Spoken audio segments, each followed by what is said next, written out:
తాకట్లో ఉన్న మీ బంగారాన్ని విడిపించి ఆ రోజు ఆన్లైన్ రేటుకి కొంటాం. Sharma gold company. శివాయ బ్రహ్మణే నమ. వీరబ్రహ్మేంద్ర స్వామినే నమో నమ. 2026 సంవత్సరం సింహరాశి వారి యొక్క రాశిఫలం. శివాయ బ్రహ్మణే నమ. వీరబ్రహ్మేంద్ర స్వామినే నమో నమ. వచ్చినటువంటి ఫలితం 3. ఇది దేవగురువు అయినటువంటి బృహస్పతికి సంబంధించిన ఫలితం. ఒకవైపేమో అష్టమ శని ప్రభావం వల్ల అనుకున్నవి జరక్క ఆలస్యమవుతున్న పరిస్థితులు చూడొచ్చు. ఇక దేవగురువు అయినటువంటి బృహస్పతి అతిచారం వల్ల సింహరాశికి వ్యయ స్థానంలోకి రావటం వల్ల తప్పనిసరిగా కొన్ని ఇబ్బందులు ఏర్పడేటువంటి అవకాశం కనిపిస్తుంది. సింహరాశి జాతకులు ప్రత్యేకించి విద్యార్థులు ఎవరైనా ఉన్నప్పటికీ ప్రథమార్థంలో మీరు ఏమైనా ముఖ్యమైనటువంటి పరీక్షలు రాస్తున్నా, పోటీ పరీక్షలు రాస్తూ ఉన్నా వాటిలో సరైనటువంటి ఉత్తీర్ణత రాకపోవచ్చు, లేదా మీరు అనుకున్నటువంటి ఫలితాన్ని పొందలేరు. కానీ ద్వితీయార్థంలో మాత్రం తప్పనిసరిగా అనుకూలవంతమైనటువంటి ఫలితాన్ని పొందగలిగినటువంటి పరిస్థితులు గోచరిస్తూ ఉంటాయి. అష్టమ భావం అంటే 8వ స్థానం. ఆ 8వ భావాన్ని మనం ఆయుస్థానంగా చెప్పబడుతూ ఉంటుంది. సింహరాశి జాతకులు సెల్ఫ్ డ్రైవింగ్ విషయంలో తస్మాత్ జాగ్రత్తగా ఉండవలసిన పరిస్థితి.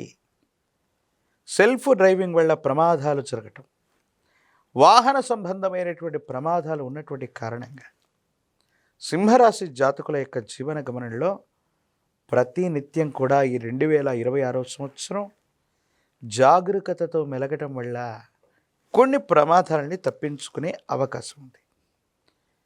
మనం చేయనటువంటి పొరపాటుకు సంజాయిషి ఇచ్చుకోవటం, ఎప్పుడో సమసిపోయాయనుకుంటున్న తగువులు మళ్ళీ మొదలవటం. ఎందుకంటే పెద్దలు చెప్తూ ఉంటారు, రుణశేషం శత్రుశేషాన్ని ఎప్పుడూ కూడా ఉంచకూడదని. కొంతమంది వ్యక్తులకి మనం ఇవ్వవలసినటువంటి డబ్బులు ఇచ్చేసాం, లేదా తృణమో ఫనమో మిగిలింది. కొంతమందితో శత్రువులు మనకున్నారు గతంలో, వాళ్ళని కూడా వదిలిపెట్టాం. కానీ మళ్ళీ జీవితంలో రుణాన్ని కానీ శత్రుత్వాన్ని కానీ మీరు తృణము అని వదిలిపెట్టినటువంటి వటవృక్షాలై మళ్ళీ మీకు మీ చేరువకు వస్తాయి. వాళ్ళతో మళ్ళీ మీరు పోరాడవలసినటువంటి పరిస్థితులు. సమాజంలో ఎప్పుడైతే మనకు ఖ్యాతి లభిస్తూ ఉంటుందో ఒక్కసారిగా మళ్ళీ ముందుకు వెళుతూ ఉంటాము. ఎక్కువ కాలం ఇబ్బందులు పడి ఇక ఈ వ్యక్తి పైకి రాలేడు, ఇతడి జీవితం అయిపోయిందనుకున్న సందర్భంలో మళ్ళీ ఎప్పుడైతే పునర్వైభవాన్ని మనం పొందుతూ ఉంటామో, కొంతమంది రుణగ్రహీతలు అవ్వచ్చు, లేదా రుణదాతలు అవ్వచ్చు, లేదా మీరు గిట్టనటువంటి కొంతమంది వ్యక్తులు మీ మీద చెడు అభిప్రాయాలని ప్రచారాలని చేస్తుంటారు. కాబట్టి వీళ్ళతో మీరు చాలా జాగ్రత్తగా ఉండవలసినటువంటిది. కొన్ని విషయాల్లో మీకున్నటువంటి ముక్కుసూటితనం, ఎందుకంటే సింహరాశి చాలా ప్రత్యేకమైంది. వీళ్ళకున్నటువంటి స్వభావ రీత్యా ఎవరికి భయపడకపోగా ముక్కుసూటితనంతో అనుకున్నది చేయటం, కోపం, ఆవేశం, భావోద్వేగాలు అధికంగా ఉండటం.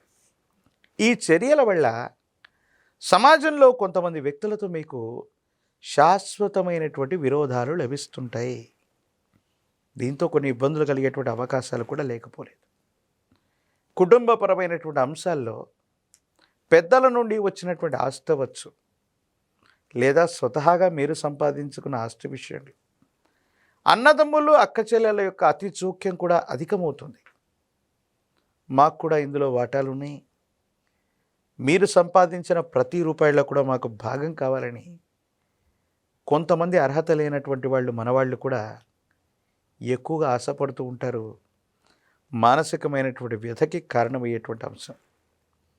జీవిత భాగస్వామితో అనుకూలవంతమైనటువంటి పరిస్థితులు ఉన్నాయి, సంతానపరమైనటువంటి అంశాలు బాగున్నాయి, యోగదాయకమైనటువంటి ఫలితాన్ని మీరు పొందేటువంటి అవకాశం కూడా కనిపిస్తుంది.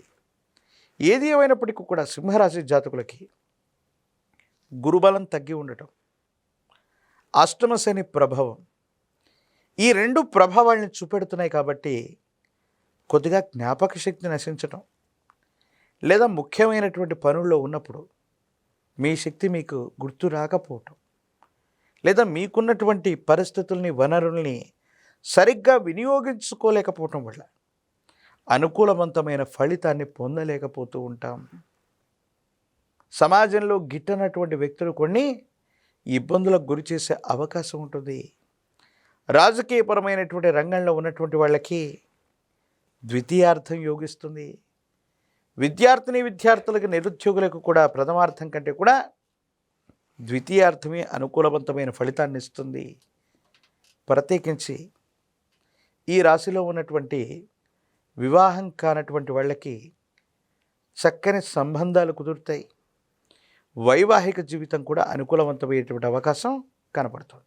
ఆర్థికపరమైనటువంటి అంశాలు, వాహన సంబంధమైనటువంటి ప్రమాదాలు, ఇతరత్ర మిశ్రమమైనటువంటి ఫలితాలు కనబడుతున్నటువంటి పరిస్థితి దృష్ట్యా అంటే నరదిష్టి ప్రభావం కూడా బాగా ఎక్కువగా ఉంది. అష్టమ శని కూడా జరుగుతూ ఉంది.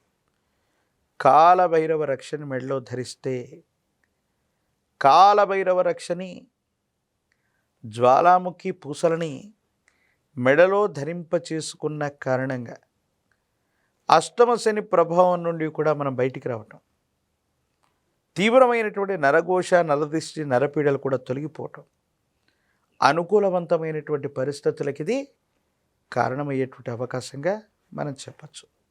కాలభైరవ స్వామి వారిని కానీ, హనుమ ఆంజనేయ స్వామి వారిని కానీ ఎక్కువగా ఉపాసన చేయటం, ఈ దేవీ దేవతా స్వరూపాన్ని ఆరాధన చేయటం వల్ల అష్టమ శనిలో కూడా మంచి ఫలితాలు వస్తాయి.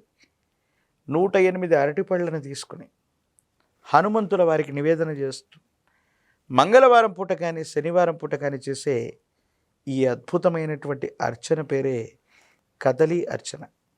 హనుమంతుడి యొక్క అష్టోత్తర శతనామాలకి ఒక్కొక్క కదలీ ఫలాన్ని సమర్పణ గావిస్తూ కదలీ ఫలాన్ని స్వామివారికి సమర్పించటం, నాగవల్లి దళాలుగా చెప్పబడ్డటువంటి తమలపాకుల చేత స్వామివారికి అలంకరణ చేయించటం, స్వామివారి యొక్క శరీరం మొత్తం పూసుకున్నటువంటి గంగ సింధూరాన్ని లేదా సింధూరాన్ని నుదుట బొట్టుగా పెట్టుకోవటం, హనుమంతుల వారిని ఈ విధంగా పూజించటం వల్ల అత్యంత అనుకూలవంతమైన ఫలితాన్ని తప్పకుండా మనం పొందేటువంటి అవకాశం కనపడుతుంది.